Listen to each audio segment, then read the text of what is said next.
Ambassador Lisa Martinez walked into the Galactic Council chambers on Nexus Prime, feeling tired in her bones. She had been Earth's voice in this gleaming hall for 15 years now, and had watched the same drama play out countless times. Alien delegates sat in their towering seats, arranged in a perfect circle around the central speaking platform where she now stood. Their various forms of communication devices buzzed and clicked as they prepared to deliver what she already knew would be another demand disguised as a request. The Zelani representative rose first from his crystalline chair. His blue-scaled skin caught the artificial light as he spoke in his mechanical translator voice. Honorable delegates, we gathered today to address a pressing security concern in the Outer Rim territories. The human colonies in Sector 7 through 12 have become attractive targets for pirate raids due to their isolated positions. Lisa felt her jaw tighten, but kept her expression neutral. She had heard this setup before in dozens of similar meetings over the years. The Zelani always started with concern for human safety before moving to their real agenda. Therefore, the Zelani continued. The hegemony proposes that these human settlements be relocated to safer areas closer to our patrol routes. The current colony worlds would serve better as military buffer zones to protect the more valuable core systems from these criminal elements.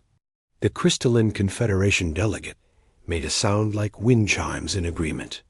The Confederation seconds this wise proposal. Surely the humans understand that their safety is our primary concern. These outer colonies contribute little to galactic commerce anyway. Lisa looked around the chamber at the faces that had become so familiar over the years. The Avian Assembly representative preened his feathers nervously. The Aquatic Federation delegate floated in his water tank without speaking. The dozen other species present either nodded agreement or remained silent. Not one voice spoke in support of humanity's right to keep their lawfully established colonies. She thought about the families on New Dakota who had spent 3 generations turning barren rock into fertile farmland. She remembered the miners on Henderson's world who had discovered the rare metals that powered half the galaxy's technology. These weren't just statistics in a report. They were human lives that the aliens wanted to uproot like weeds in a garden. Ambassador Martinez, the Zelani delegate, said with what might have been intended as kindness, "Surely you see the logic in our proposal. We offer protection and safety to your people. All we ask in return is the temporary use of those strategic locations." Temporary. Lisa almost smiled at that word. 300 years ago, when humanity first joined the galactic community, they had been told their military service would be temporary until other species developed their own defense capabilities. Their role as peacekeepers was supposed to be temporary until diplomatic solutions could be found. Their management of the hyperspace networks was temporary until other species learned the technology.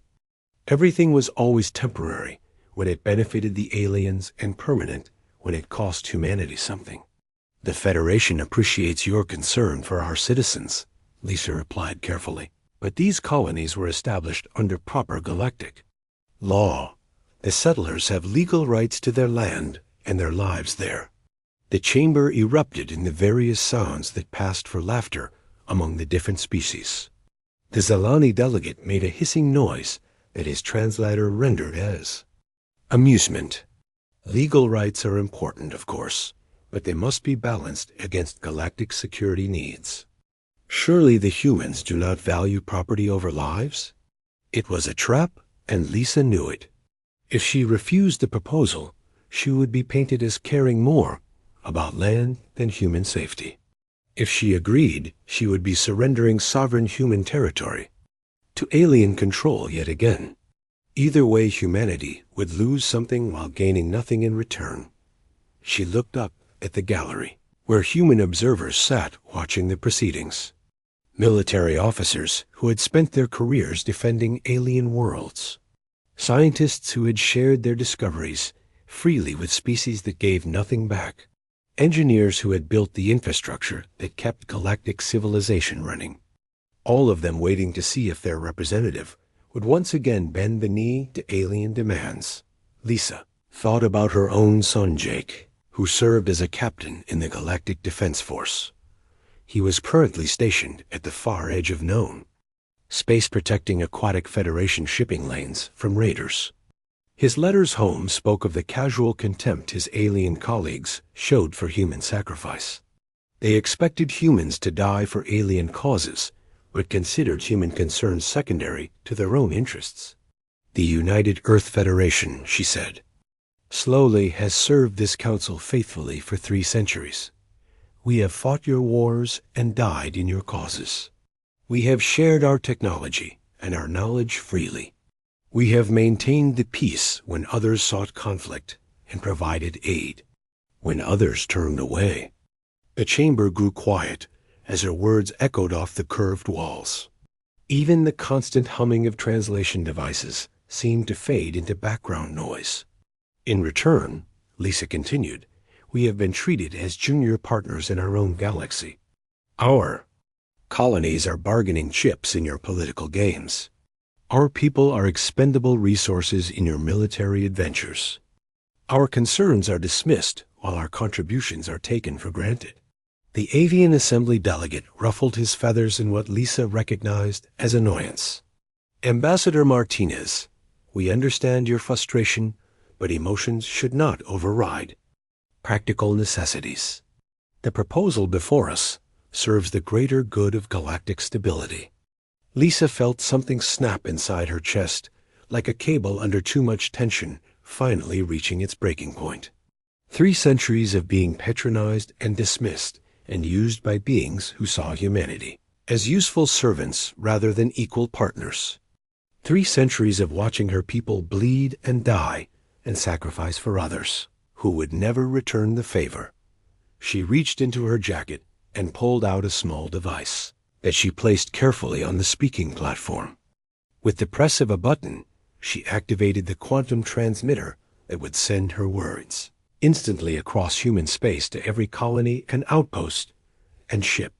The United Earth Federation withdraws from the Galactic Council effective immediately, she announced in a voice that carried clearly through the sudden shocked silence. All human personnel are hereby recalled to Earth space. All human-operated facilities and technologies are to be shut down and evacuated. Humanity is going home. The chamber exploded into chaos as alien delegates began shouting questions and demands in their various languages. Translation devices overloaded, trying to process the flood of overlapping voices. But Lisa was already walking toward the exit, ignoring the cries of wait, and you cannot be serious. And this is madness that followed her. She thought about Jake and all the other humans scattered across the galaxy who would soon be receiving new orders to come home. She thought about the aliens who would wake up tomorrow to find their human-maintained systems failing and their human-protected trade routes under attack.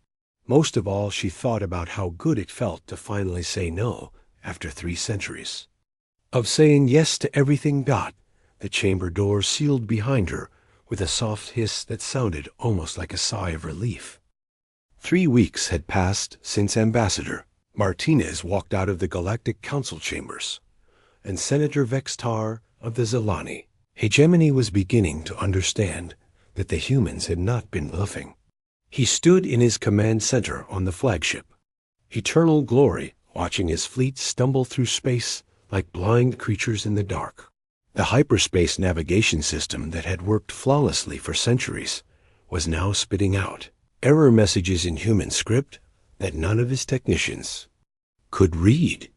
Sir, the jump coordinates are still showing as invalid, reported his navigation officer while tentacles of sweat formed on his scaled forehead. The computer says the destination does not exist, but we have traveled this route 1,000 times before. Vextar felt his stomach twist with growing panic. The joint military operation against the Outer Rim pirates had been planned for months. 12 fleets from 6 different species were supposed to converge on the pirate stronghold of Blackrock Station in a coordinated assault that would finally end the threat to galactic shipping. Instead, his ships were drifting in normal space while the pirates grew stronger every day. The communication system crackled to life with an incoming message from Admiral Christine of the Confederation forces. Her voice came through the translator with obvious strain. "Senator Vextar, our navigation systems have completely failed. We cannot reach the rendezvous point, and our engineers cannot understand why the hyperspace network is rejecting our jump calculations." "Have you tried using backup navigation protocols?" Vextar asked, though he already knew the answer. Every species in the galaxy used the same hyperspace network that humanity had built and maintained for 3 centuries. There were no backup protocols because no one had ever imagined the humans would simply turn off the lights and walk away. "Sir," his communications officer interrupted, "we are receiving reports from across our territory. Trade ships are stranded between systems. Colony transports cannot reach their destinations.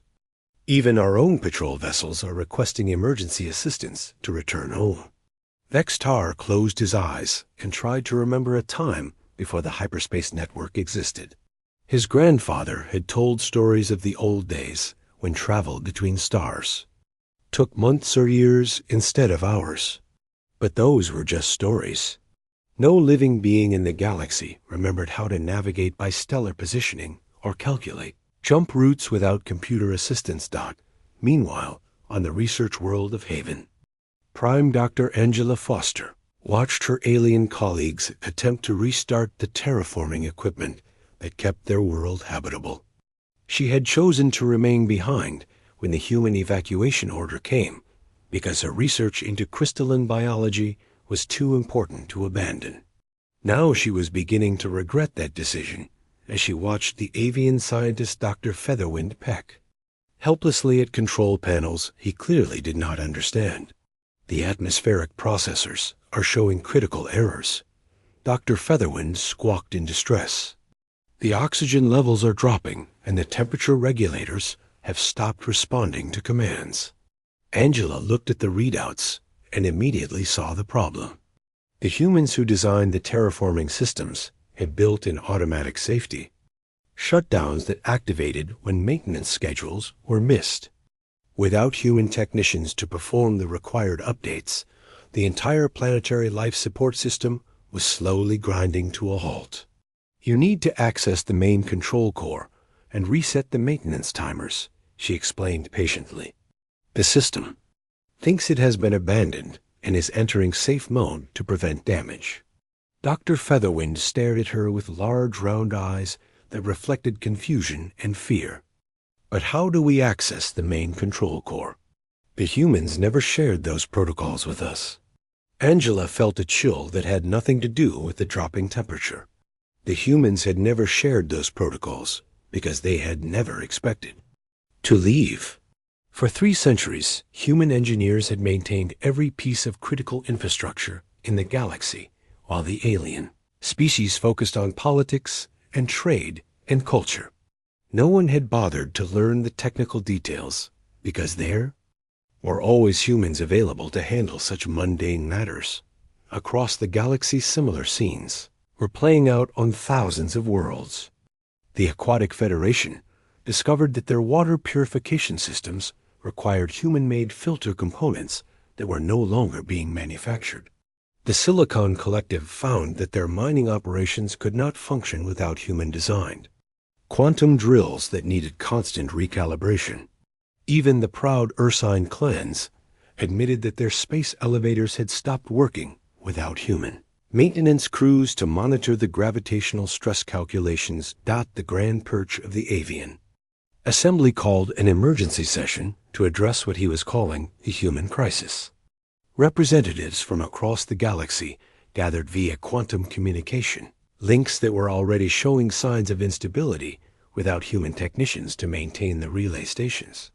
"Fellow beings," the Grand Perch announced while his magnificent feathers trembled with barely controlled rage, "we face an unprecedented threat to galactic civilization.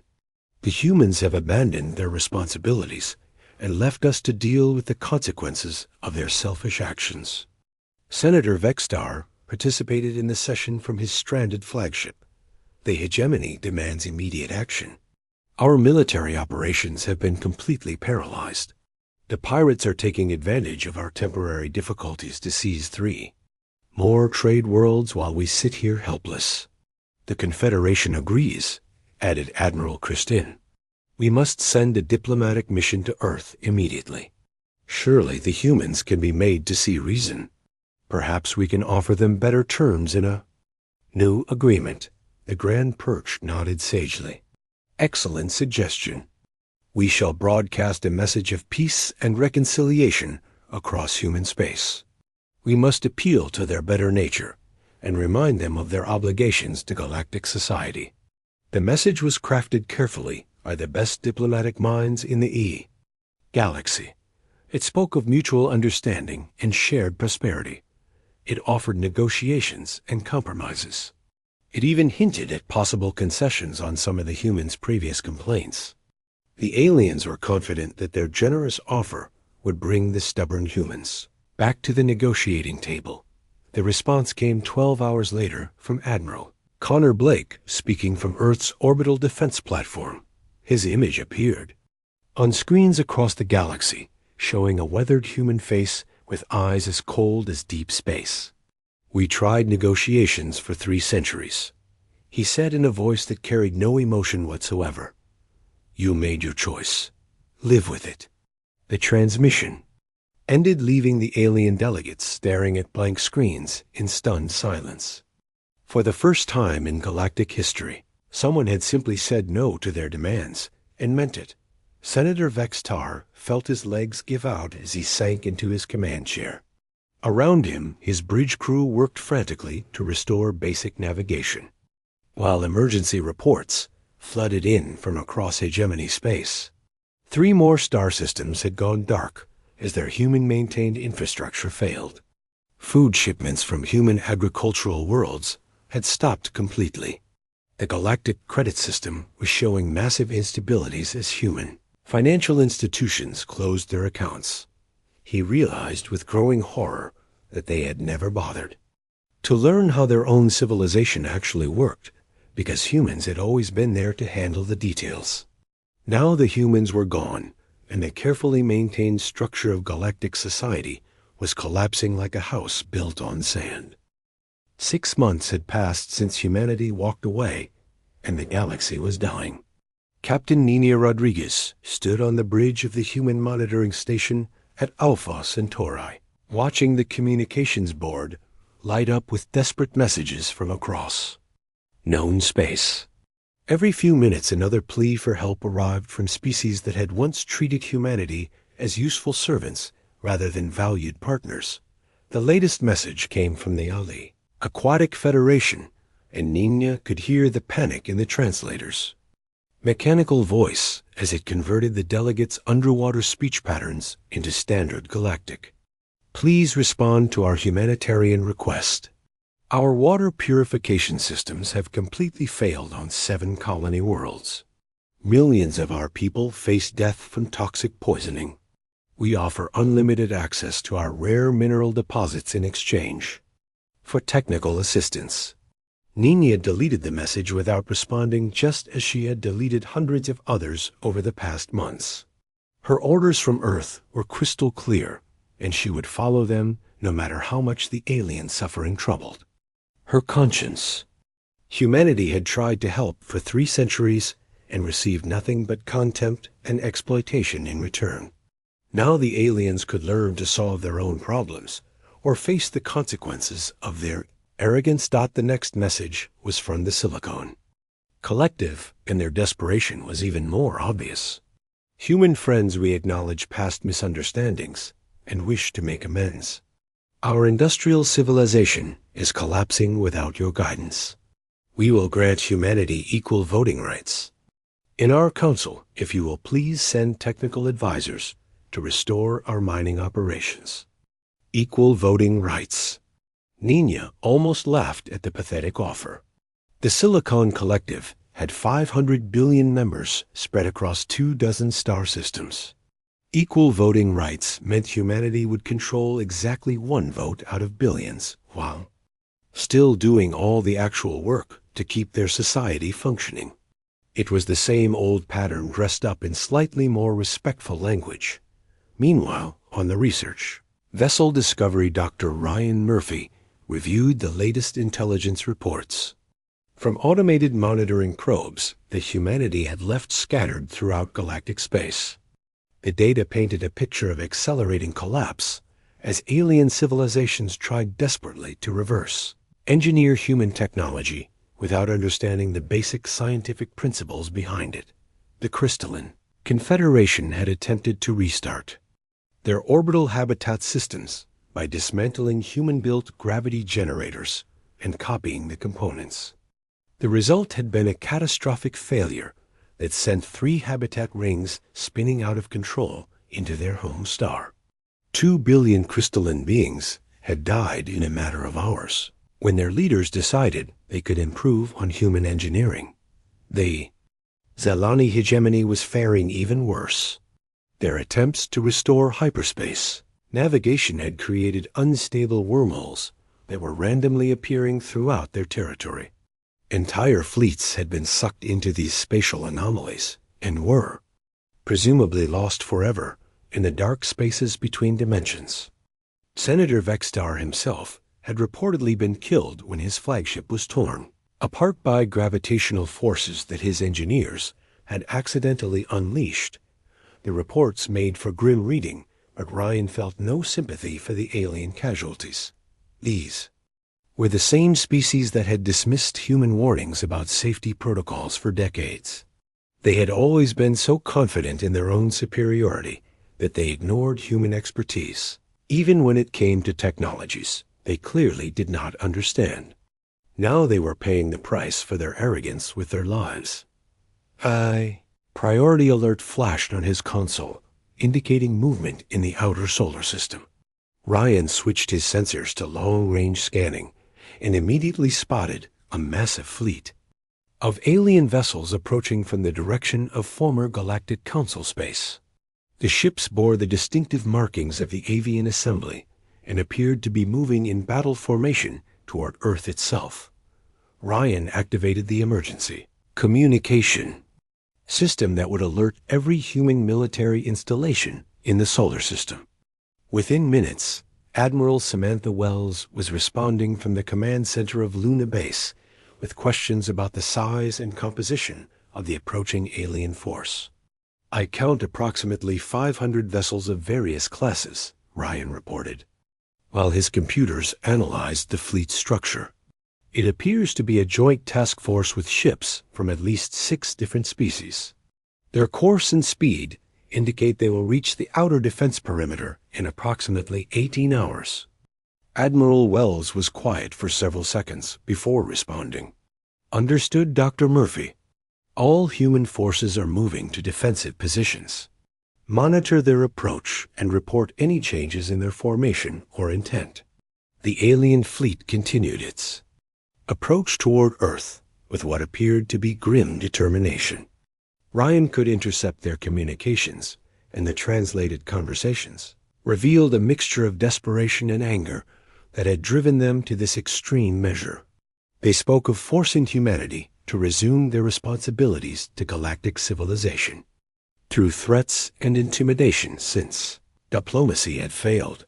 The fleet reached the edge of the solar system and encountered the first line of human defenses at the orbit of Neptune. Ryan watched on his sensors as Admiral Wells activated the gravitational field generators that humanity had secretly installed throughout their home system over the past century. The technology was based on principles that no alien species had ever been allowed to study, despite their constant requests for access to human scientific research. The effect was immediate and devastating. The alien ships found their navigation systems completely useless as the artificial gravity fields disrupted every sensor and guidance system they possessed. Ships that had traveled together in tight formation suddenly lost all sense of direction and began drifting randomly through space like leaves caught in an invisible wind. Admiral Wells opened a communication channel to the alien fleet, and her voice carried the cold authority of someone who held absolute power over life and death. "This is Admiral Wells of the Terran Defense Force.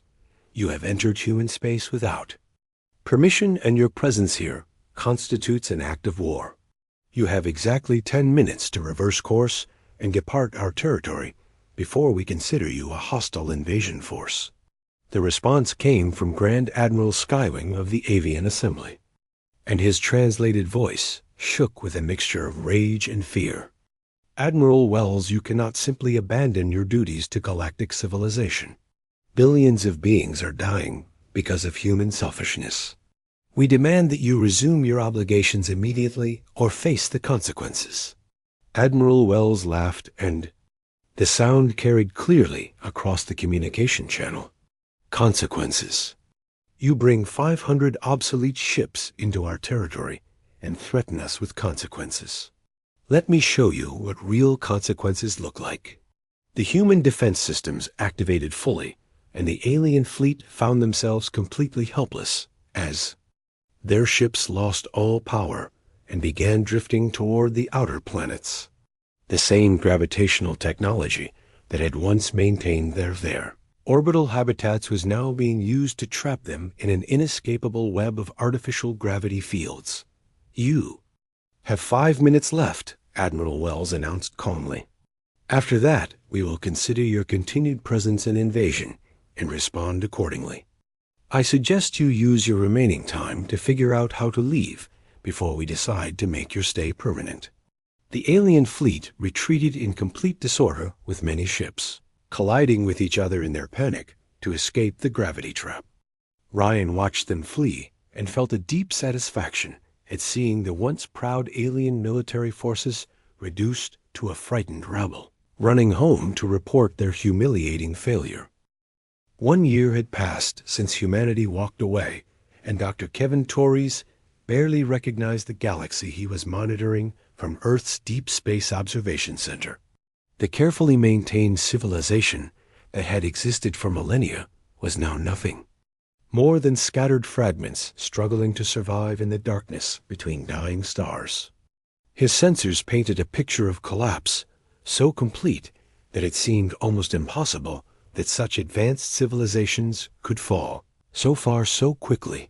The statistics were staggering, even to someone who had been tracking the decline from the beginning. Galactic population had dropped by 40% as entire worlds lost life support systems and became uninhabitable. Industrial output had collapsed by 95% without human-maintained power grids and manufacturing networks. Most shocking of all, interstellar communication had been reduced to primitive radio signals that took months or years to travel between systems because the quantum communication network required constant human maintenance to function.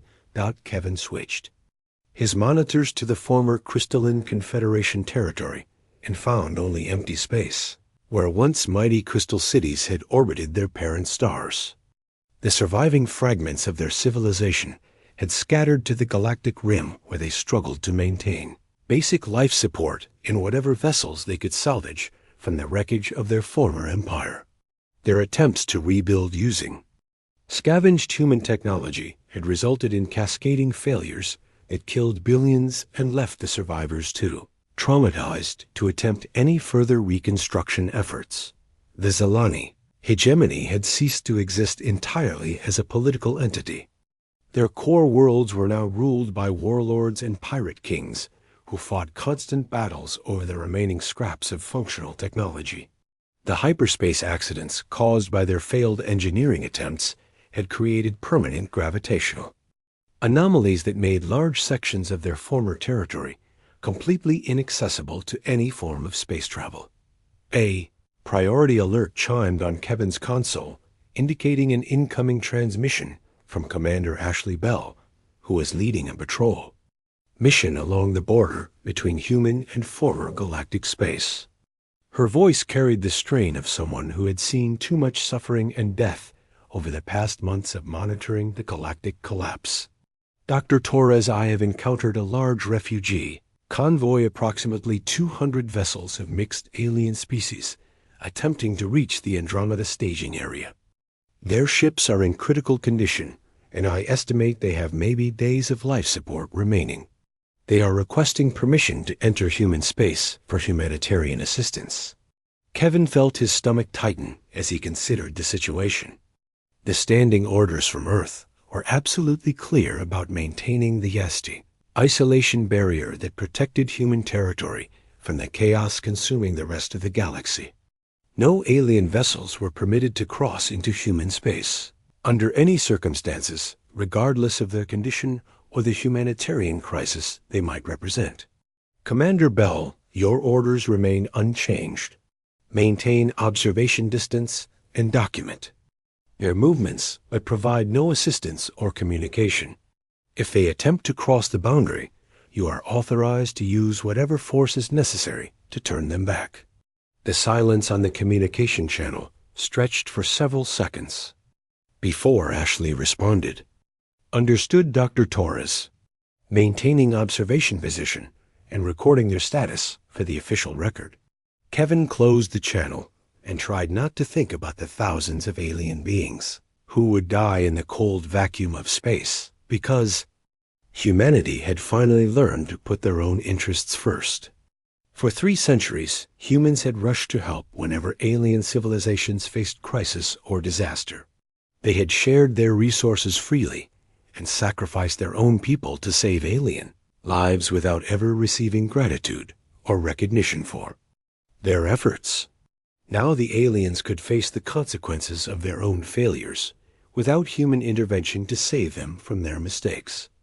Meanwhile, on Earth, President Jake Sullivan faced the most difficult decision of his political career as he reviewed intelligence reports from across the galaxy.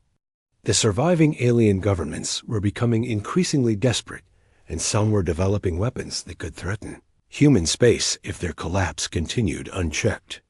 Biological weapons designed to target human genetics had been detected in several former Confederation laboratories. Planet-killing devices were being constructed by warlords who had nothing left to lose and blamed humanity for their civilization's destruction. The most disturbing report came from the galactic core, where automated monitoring stations had detected massive energy signatures unlike anything in known science. Something ancient and powerful was stirring in the dense star clusters near the black hole at the galaxy's center. The energy patterns suggested a technology so advanced that it made human science look primitive by comparison. Dr. Maria Santos, the leading expert on galactic archaeology, had been studying the energy readings for weeks, and her conclusions were deeply troubling. Mr. President, these signatures match theoretical predictions for the void devourers mentioned in the oldest alien legends. Every major civilization in galactic history has stories about entities that consume entire star systems and leave nothing but empty space behind them. President Sullivan studied the data with growing alarm as he realized the implications of what they were seeing. Dr. Santos, are you telling me that our withdrawal from galactic civilization has somehow awakened these entities? Maria nodded grimly as she highlighted key sections of the ancient texts she had been analyzing. The galactic civilization that humanity helped maintain for 3 centuries was not just about trade and politics, Mr. President. It was a vast early warning system designed to detect and contain threats from the galactic core. The hyperspace networks, the deep space monitoring stations, a carefully maintained balance of power between different species, all of it served to keep ancient dangers locked away where they could not threaten organic life. The president felt a chill run down his spine as he understood the magnitude of what humanity had accidentally unleashed by walking away from their galactic responsibilities. How long do we have before these void devourers reach inhabited space? Based on their current rate of expansion, I estimate 6 months before they reach the outer rim territories. Maria replied while pulling up star charts that showed the advancing wave of destruction. The surviving alien civilizations have no chance of resistance in their current weakened state. Even working together, they lacked the technology and coordination necessary to mount an effective defense. President Sullivan stared at the advancing wall of destruction on the tactical display and realized that humanity faced an impossible choice. They could remain safely isolated in their own territory and hope that the void devourers would be satisfied with consuming the rest of the galaxy. Or they could return to help fight an enemy that threatened all organic life in the galaxy, regardless of species or political affiliation. The emergency session of the Global Assembly was called for the following morning, and President Sullivan knew that the decision they made would determine not only humanity's future, but the fate of every living being in the galaxy. The aliens had finally pushed humanity too far and forced them to withdraw from galactic civilization.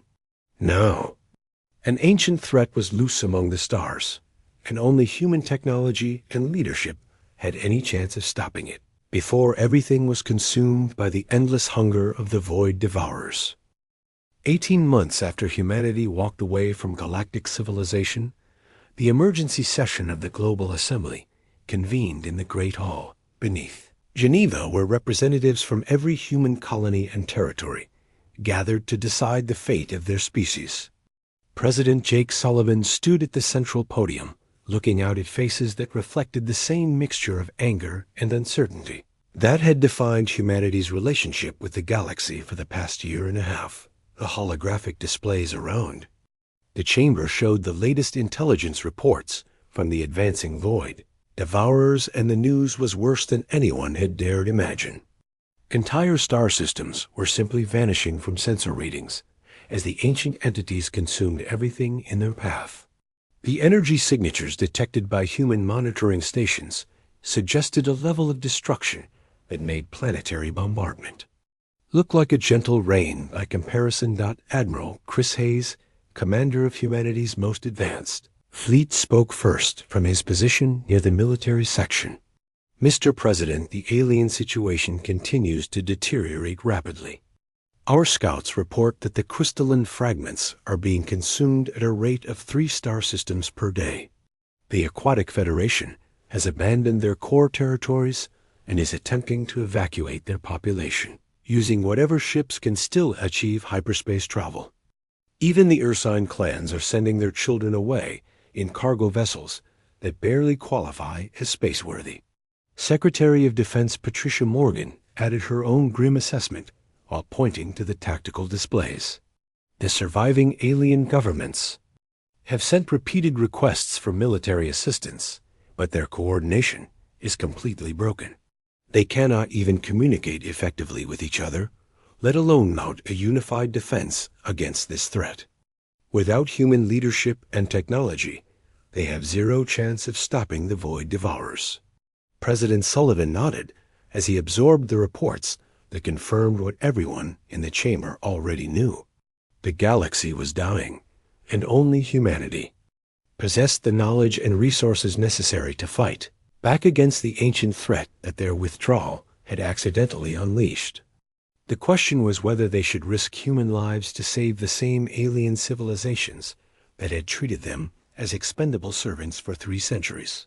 Ambassador Lisa Martinez, who had triggered the exodus by walking out of the Galactic Council, now served as Secretary of Galactic Affairs, and her voice carried the weight of someone who had seen both the worst and best of alien nature. Mr. President, I have reviewed every diplomatic communication we have received since the crisis began. The surviving alien leaders are finally acknowledging their dependence on human expertise and offering genuine partnership rather than the token positions they granted us in the past. However, we must ask ourselves whether we can trust them to honor such agreements once the immediate threat has passed.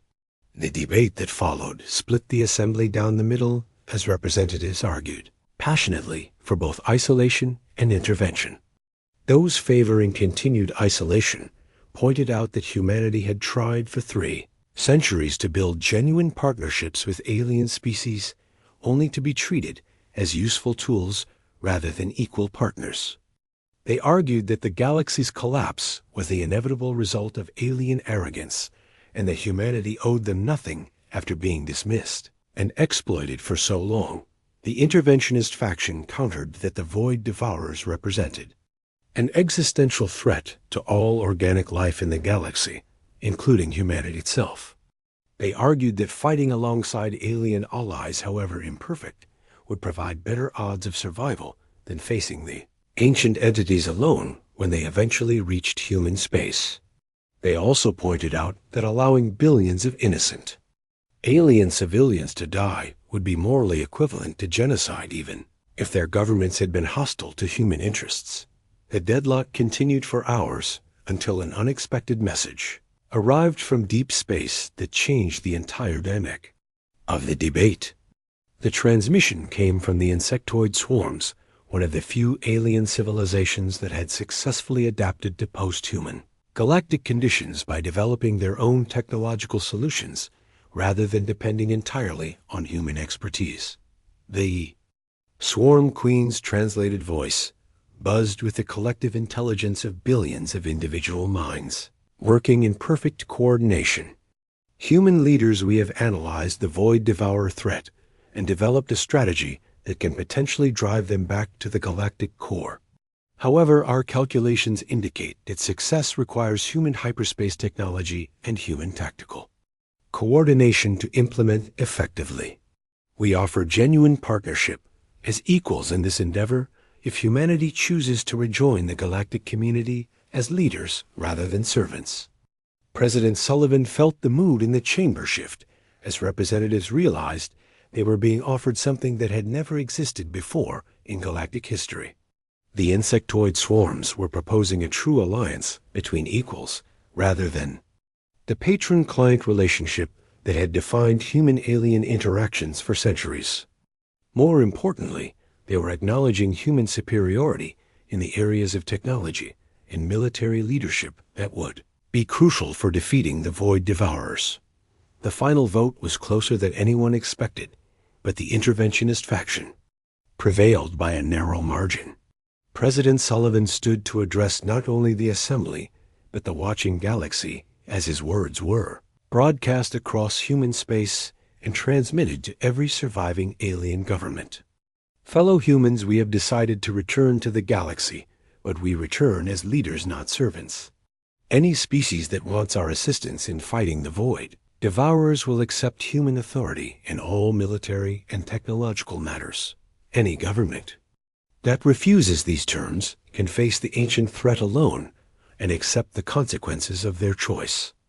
The response from the surviving alien civilizations was immediate and unanimous acceptance. The proud avian assembly agreed to place the remaining fleets under human command. The scattered crystalline fragments offered their industrial resources in exchange for human protection. Even the stubborn Ursine clans acknowledged human leadership rather than face extinction at the hands of the void devourers. Admiral Hayes began mobilizing the combined fleets within hours of the vote, while human engineers worked frantically to restore functionality to the abandoned alien infrastructure they would need for the coming battle. The hyperspace networks came back online under human control as technicians who had spent 18 months in forced retirement returned to their posts with new authority and respect from their alien colleagues. The Battle of Nexus Prime became the defining moment of the new galactic order as human-led fleets faced the void devourers in the same system where Ambassador Martinez had announced humanity's withdrawal 18 months earlier.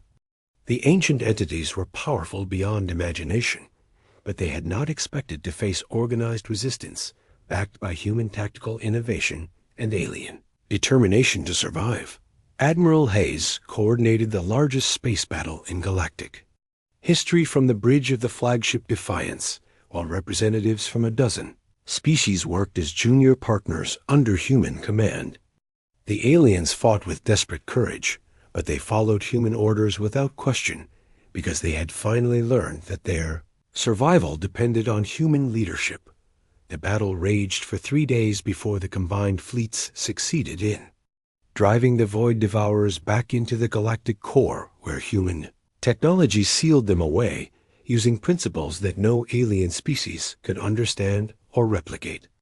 The victory came at enormous cost, with millions of casualties from every species involved, but the galaxy had been saved by human leadership and alien cooperation, working together for the first time in centuries.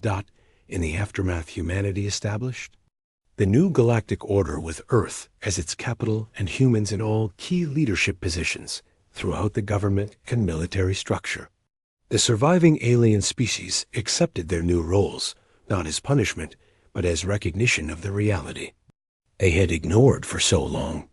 Galactic civilization required human innovation, human dedication, and human sacrifice to survive and prosper.